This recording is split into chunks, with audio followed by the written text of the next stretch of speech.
Saudações, amigos e irmãos.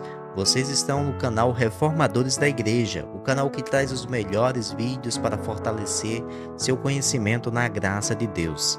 Antes de ouvir essa mensagem, eu convido você a se inscrever nesse canal e a clicar no sininho das notificações para continuar sempre ligado aqui nos novos vídeos que surgirem no canal. E agora, nós vamos assistir a mensagem de hoje. Vamos começar com versos de 1 a 4. A primeira operação, a primeira atuação do Espírito Santo que Paulo menciona na vida daquele que está em Cristo é a aplicação da obra de Cristo. Versos de 1 a 4. Agora, pois, já nenhuma condenação há para os que estão em Cristo Jesus, porque a lei do Espírito da vida em Cristo Jesus te livrou da lei do pecado e da morte. Porquanto o que fora impossível à lei, no que estava enferma pela carne, isso fez Deus enviando o seu próprio Filho em semelhança de carne pecaminosa e no tocante ao pecado. E com efeito condenou Deus na carne, a carne aqui é a carne de Cristo, condenou Deus na carne o pecado.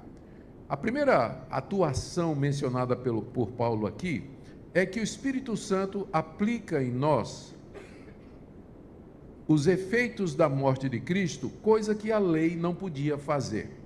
Ele diz isso em contraste com aquilo que nós vimos no capítulo 7 hoje de manhã. No capítulo 7 você encontra esse conflito do homem não regenerado, que entende qual é a vontade de Deus, percebe a vontade de Deus, ele não consegue obedecer a Deus e cai num estado de desespero depois de viver uma vida de um ciclo de pecado, lei, morte e condenação. Ele não consegue agradar a Deus, ele não consegue se justificar diante de Deus. Mas agora, verso 1, nenhuma condenação há para aqueles que estão em Cristo Jesus. Essa condenação que foi descrita no capítulo 7, ela não existe mais para os que estão em Cristo Jesus. Por que não? Porque a lei do Espírito, com E maiúsculo, Espírito Santo, porque a lei do Espírito da vida, o Espírito que concede vida, coisa que a lei não podia fazer, em Cristo Jesus te livrou da lei do pecado e da morte. Quando eu me converti, o Espírito Santo, que produz vida, ele me livrou da lei do pecado e da morte. O que é a lei do pecado e da morte? Deus passou a lei, você está debaixo da lei, você é um pecador, você não pode cumprir a lei, portanto você está morto. A morte aqui nesse mundo, física, e a morte eterna. É a lei do pecado e da morte. Todo mundo está debaixo dessa lei, menos aquele que está em Cristo Jesus. Para quem está em Cristo Jesus, não há mais condenação. E é isso que o Espírito Santo faz.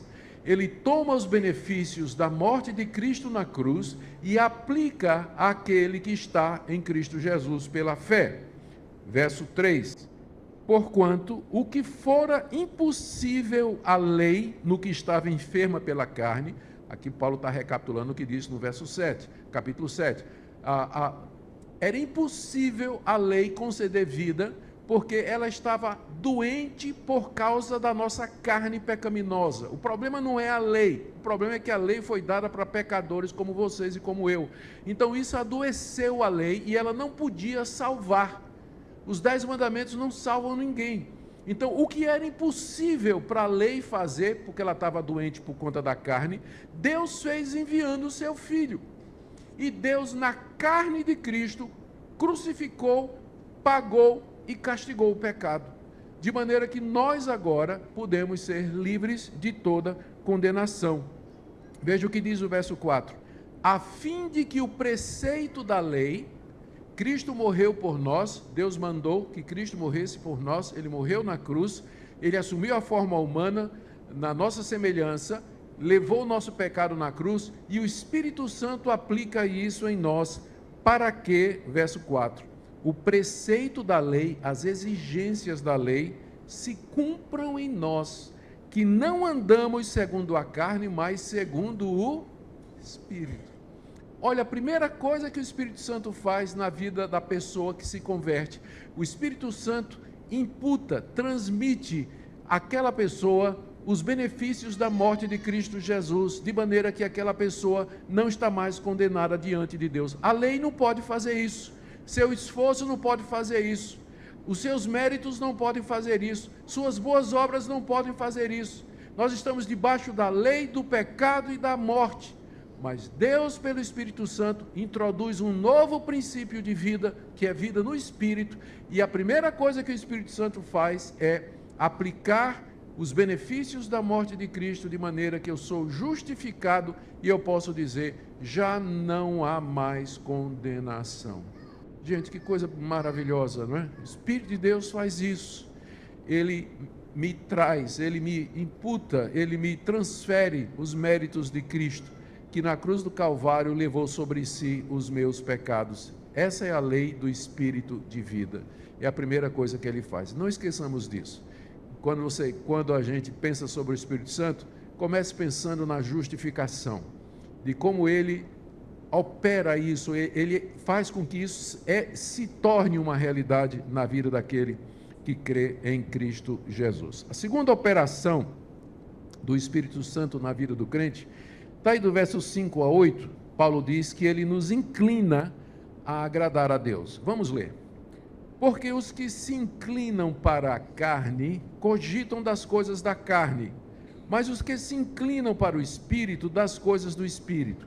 Porque o pendor da carne dá para a morte, mas do Espírito para a vida e paz. Por isso o pendor da carne é inimizade contra Deus, pois não está sujeito à lei de Deus, nem mesmo pode estar. Portanto, os que estão na carne não podem agradar a Deus. Paulo aqui está fazendo um contraste entre a vida na carne e a vida no Espírito. A vida na carne é a vida não regenerada. É a vida daquelas pessoas que não nasceram de novo. Elas estão no seu estado natural. Elas estão debaixo da lei. Elas não podem cumprir a lei.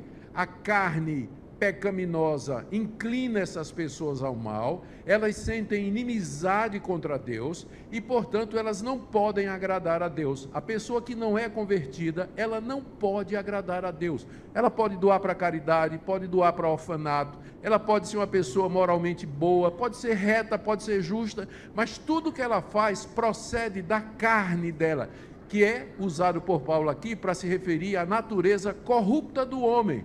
Então, todos os bons atos feitos por não regenerados, eles não são aceitáveis diante de Deus, porque procedem de um coração não regenerado, procedem de uma raiz corrompida. Seria a mesma coisa que eu chegasse aqui para vocês e oferecesse para vocês um bolo maravilhoso, um bolo de chocolate com amêndoas, do jeito que eu gosto, só que eu sou um leproso. As minhas mãos estão cheias de lepra e eu trago aquele bolo para você. Você vai olhar para o bolo ou para a mão de quem está trazendo, né? Você não vai querer aquele bolo, né?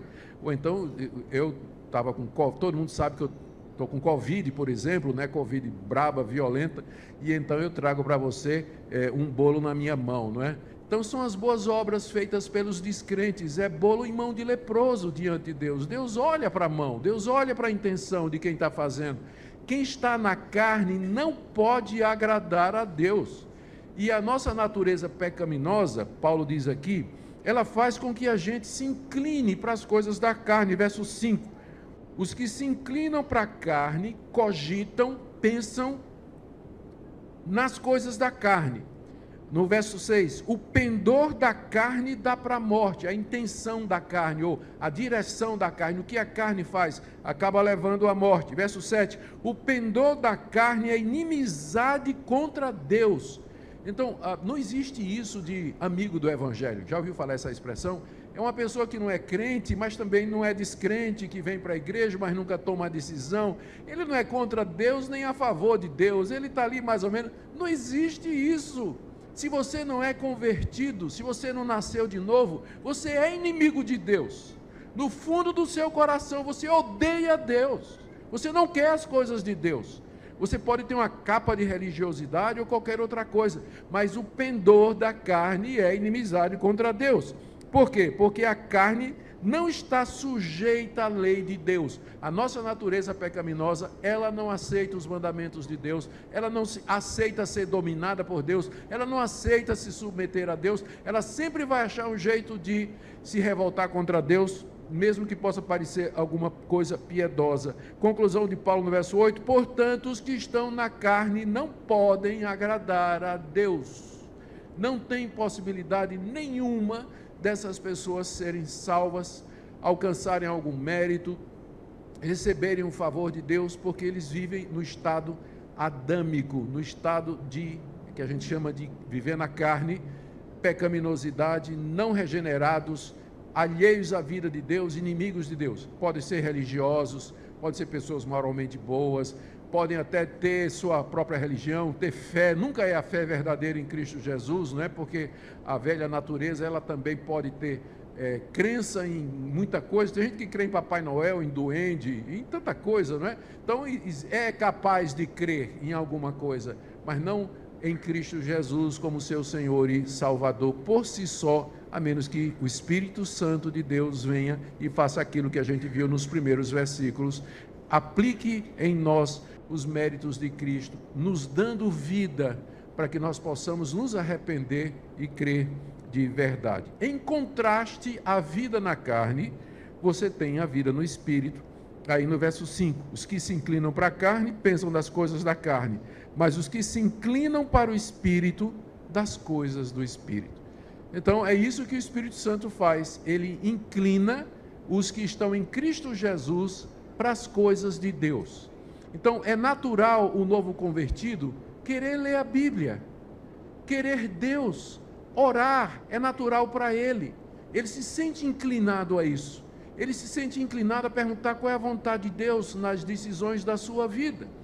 Ele se sente inclinado a praticar a palavra de Deus e fazer aquilo que ele sabe que é correto. O Espírito de Deus inclina o coração do convertido para aquelas coisas que são de Deus. Ele tem prazer nas coisas de Deus, ele gosta de aprender sobre Deus, ele gosta de ouvir a palavra de Deus, de ler sobre as coisas de Deus, avançar no conhecimento de Deus. Ele sente amor ao Senhor Jesus, ele quer de fato não entristecer o Espírito Santo. Se você sente tudo isso, isso não vem de você, isso é o Espírito de Deus que mora em você, que inclina os que são de Cristo para as coisas de Deus. É isso que o Santo Espírito de Deus faz. E estas coisas, elas levam à vida. Verso 6, enquanto que o pendor, a inclinação, a tendência da carne dá para a morte, do Espírito dá para a vida e paz. Quem é guiado pelo Espírito Santo nas coisas de Deus, ele não somente experimenta vida e paz, mas ele promove vida e paz. Ele é um pacificador, ele quer o bem, ele ama as pessoas, ele quer fazer o que é correto, Portanto, está aí a segunda operação do Espírito Santo. Como eu disse para vocês, isso aqui é o básico da vida cristã. Paulo não está falando aqui daquelas manifestações, porque na igreja de Corinto tinha muita gente que tinha essas manifestações, mas Paulo diz para eles: vocês não são espirituais, mas vocês são carnais. Capítulo 3 da 1 aos Coríntios, o apóstolo Paulo os repreende por isso. Então, primeiro, Espírito, ele traz a regeneração, a justificação pela fé. Segundo, ele inclina o que está em Cristo Jesus para as coisas de Deus. Terceira operação aqui, ele habita em todo crente, do verso 9 a 11, a questão da habitação. Veja aí, ó. Vós, porém, o porém aqui introduz o contraste com a vida na carne, não é? Vós, porém, não estáis na carne, mas no Espírito, se de fato o Espírito de Deus habita em vós. E se alguém não tem o Espírito de Cristo, esse tal não é dele. Se, porém, Cristo está em vós, o corpo, na verdade, está morto por causa do pecado, mas o Espírito é vida por causa da justiça. Se habita em vós o Espírito daquele que ressuscitou a Jesus dentre os mortos, esse mesmo que ressuscitou a Cristo Jesus dentre os mortos, vivificará também o vosso corpo mortal por meio do seu Espírito que em vós habita. Tem tanta coisa nessa passagem aqui que eu não sei nem por onde começar. Mas eu vou começar dizendo o seguinte: ninguém pode ser crente se não tiver o Espírito Santo. Isso aí você já pode deixar muito claro, como Paulo diz aqui: quem não tem o Espírito de Deus, esse aqui não é de Deus. Final do verso 9: se alguém não tem o Espírito de Cristo, esse tal não é dele. Então, por definição, todo convertido, todo regenerado, ele tem o Espírito Santo morando nele. Isso de que você, numa primeira etapa, se torna crente em Jesus, é batizado, e num segundo momento você tem uma experiência secundária em que você recebe o Espírito Santo, não tem o menor fundamento bíblico. Porque se uma pessoa não tem o Espírito de Cristo, ela não é convertida. Ela não tem. A característica de quem se converte é que o Espírito de Deus vai morar naquela pessoa. Vai morar naquela pessoa. E se a pessoa é habitada pelo Espírito Santo, algumas consequências acontecem. Vem aqui. Primeiro, verso 10. Se Cristo está em vós, note que para Paulo, Cristo aqui é a mesma coisa do Espírito, né? Ele está dizendo que o Espírito está em nós. Então ele diz, se Cristo está em vós, ele quer dizer, se o Espírito de Cristo está em vocês, o corpo, na verdade, está morto por causa do pecado. Não negamos isso em momento nenhum aqui, que nós continuamos a ter uma natureza pecaminosa e que está sujeita a transgredir a lei de Deus. Se Cristo está em mim, se o Espírito de Cristo está em mim, essa corrupção está presente. Mas o Espírito, aqui devia ser Espírito com E maiúsculo, mais uma vez, que é na NAA, mas o Espírito traz vida por causa da justiça. A justiça aqui é a justiça de Deus, pela qual ele justifica pecadores. Deus justifica pecadores mediante a obra de Cristo Jesus. Deus ele lhe considera justo com base naquilo que Cristo fez. Por causa disso, ele mandou o Espírito Santo ao seu coração. E esse Espírito de Cristo, que é enviado por Cristo e que fala de Cristo, ele produz vida em você. A presença do Espírito Santo me traz vida proveniente da justificação. E, olha aqui que coisa maravilhosa, verso 11.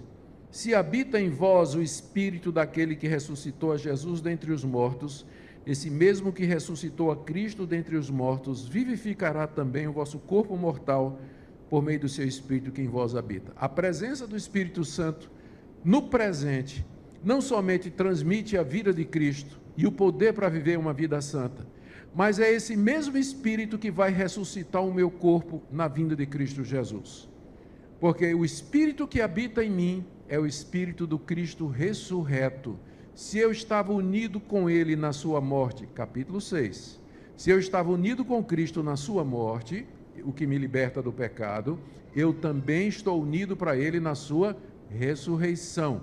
Quando Cristo vier em glória, o mesmo Espírito que hoje habita em mim, Ele vai tirar o meu corpo da sepultura, vai me reunir aonde eu estiver, ainda que eu tenha sido cremado, ou despedaçado, ou já esteja tão velho que as minhas partículas já se espalharam pelo mundo todo, ninguém sabe, ninguém humanamente falando poderia reunir, mas o Espírito de Deus vai me tirar da terra e vai me fazer semelhante ao Senhor Jesus e ao corpo da sua ressurreição.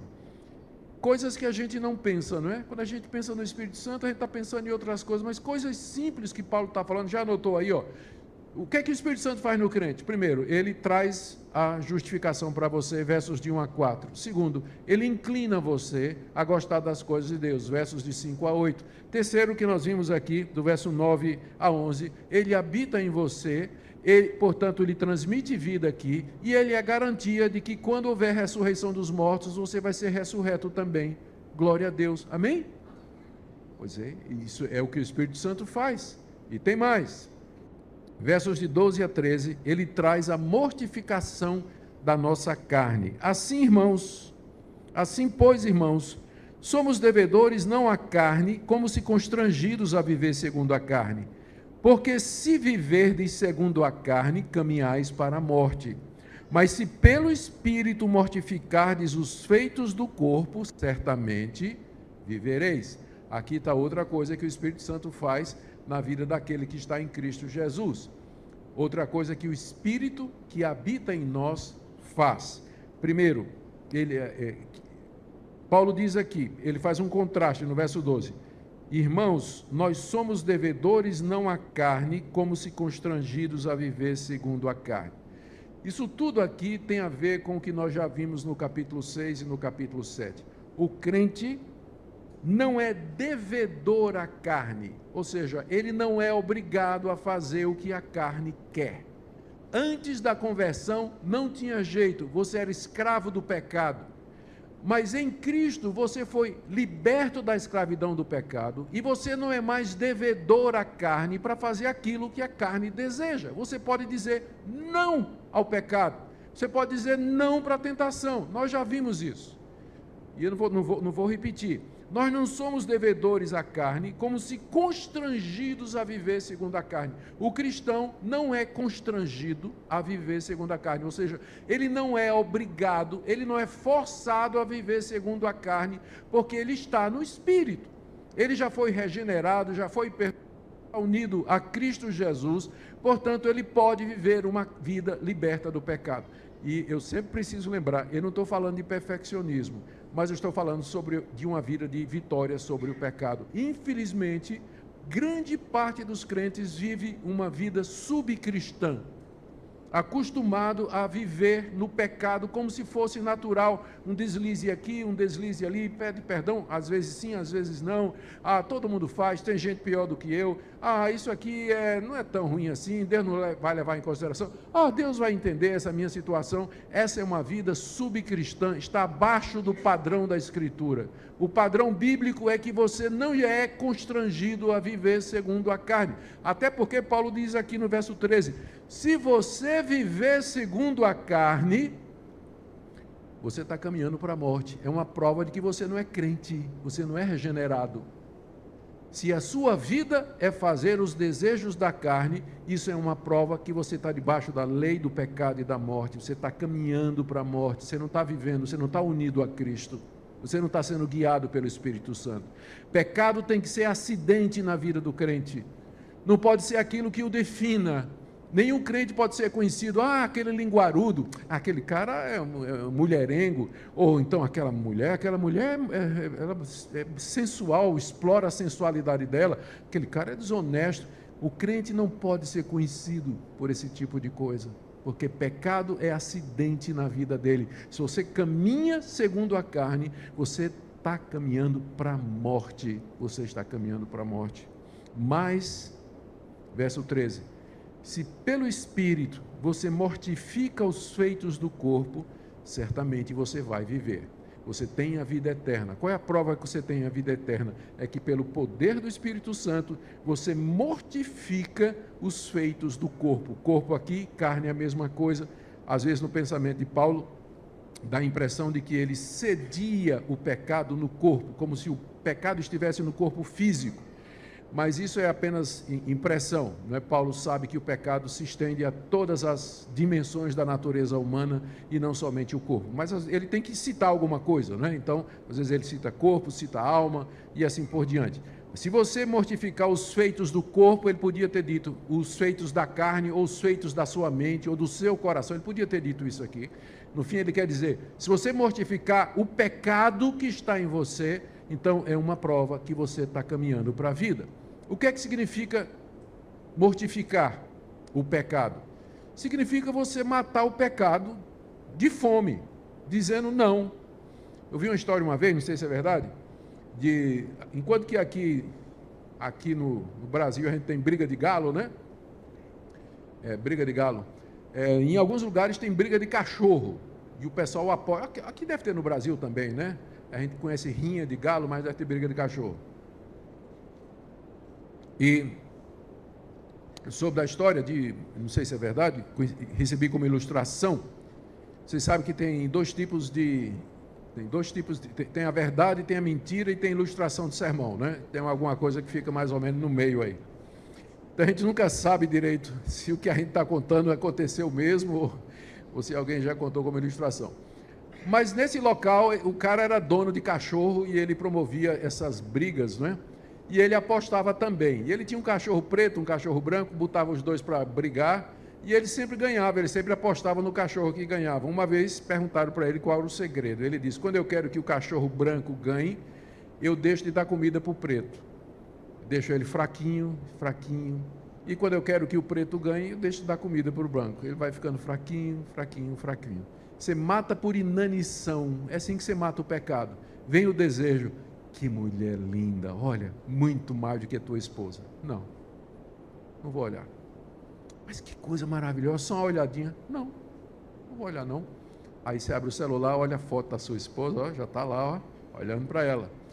Mas uma olhadinha só não faz mal não. Não, não vou olhar. 10 vezes que você fizer isso, a tentação, você vai mortificar, ela vai embora. Resistir ao diabo e ele fugirá de vós. Olá, meus irmãos e minhas irmãs, muito obrigado por terem acompanhado mais um vídeo aqui no canal Reformadores da Igreja. Nós queremos convidar você a deixar um like aqui nesse vídeo e se você ainda não foi inscrito no nosso canal, aperte no botão vermelho para se inscrever. Dessa forma você vai receber vídeos novos todos os dias aqui no nosso canal. Nós queremos também convidar você a compartilhar esse vídeo, enviando nas suas redes sociais, enviando no seu grupo de WhatsApp. Dessa forma, mais pessoas vão poder ouvir a palavra de Deus. É uma palavra muito importante, uma pregação a respeito do Espírito Santo, do poder, de que forma são as ações e o poder do Espírito Santo na vida do crente. Nós sabemos que todo crente, todo filho de Deus, ele tem o Espírito Santo. Como diz Paulo, escrevendo aos Efésios, nós somos selados pelo Espírito e ele é o penhor, a garantia da presença do Senhor em nós e que nós somos a sua propriedade e de que ele nos resgatará no final do tempo.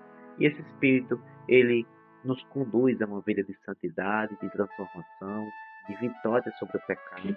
E essa pregação expõe isso de forma maravilhosa, que nós possamos então crescer nesse Espírito, estar sempre usando os meios de graça, como a leitura da palavra de Deus, a oração, a comunhão com os irmãos, para que nós possamos então ter uma vida em abundância no Espírito em Deus.